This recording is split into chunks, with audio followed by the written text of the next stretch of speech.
Hello, everybody, and welcome back to Time on the Terrain. It's been a little while, a few weeks since I've been in this forum with you, and essentially that's been down to two things. One is been busy, been delivering, and the other is just kind of time and tide.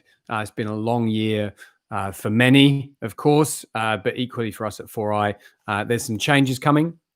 And so we've been in sort of planning mode around a lot of that good stuff, and some really new and exciting stuff coming in the new year. So stand by. The two things, as you can tell by the title, that I'll be focusing on today are curiosity and purpose. Two very prevalent themes, really, I think, for the year, but bringing that year to a conclusion. They have been the prominent themes of the last 3-4 weeks. So curiosity, first of all, I think really as an overarching theme for this year, I think it's been the essential tool to navigate the uncertain times of COVID. To be curious about yourself and what questions you've never had to ask yourself before, or that you should ask yourself now. Questions that you need to take into the marketplace. And the sense of needing to be curious in order to take questions into the marketplace. And really what this boils down to is, we've been engaged by a new client and have been, delivering, sort of a rollout of workshops across 40 leaders of this large international organization to really bring capability and skills driven by curiosity to that group. And that's been well received, and I think we will see an uplift in the performance of that organization over the coming months as our program extends with them. So that's one bit. The other bit has been purpose. This has been a defining year for many people around purpose. We've seen purpose really rise to the forefront, in academia, in management consulting studies, in organizational discourse and language.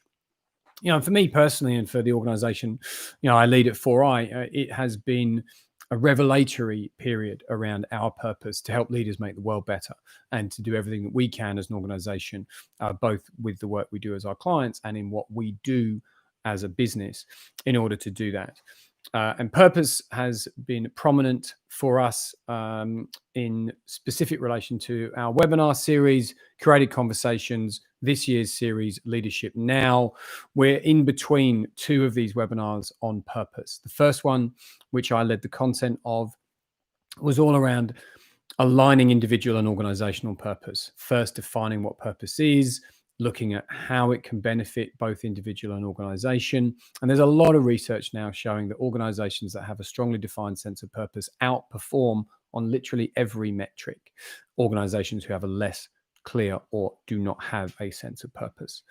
And what comes now, or in 2 weeks, is the session on purposeful leadership. We've got a guest speaker, Kirsten Hunter, who's the CEO of an investment management firm, what we call in Australia a superannuation firm. And Kirsten is one of the most purposeful leaders that I've had the pleasure of meeting myself. I interviewed her for Better World Leaders earlier in the year. So Kirsten's going to be our keynote for that. So if purpose is prevalent for you, and if the poignancy of purpose in your team, your organization, you embrace, and you want to find out more about how to rise to purpose and bring more purpose to your leadership, then have a look at that. There's registration details all through our social feeds to come and join us for that intimate boardroom-like virtual community of interested and interesting leaders focused on purposeful leadership. So that's been my time on the terrain. That's been my view of it. There's a new Better World Leaders episode coming later today, specifically unpacking the leadership insights and impacts of the US election. So if you're a fan of Better World Leaders, look out for that. If you're interested in what's coming out of the US election, maybe have a look at that as well. There's 3 people that I'm interviewing in there, but I will leave it right there for now. Good on you. Happy Friday. Be well, lead well. And I will see you, I hope, in one more of these before we sign off for the year.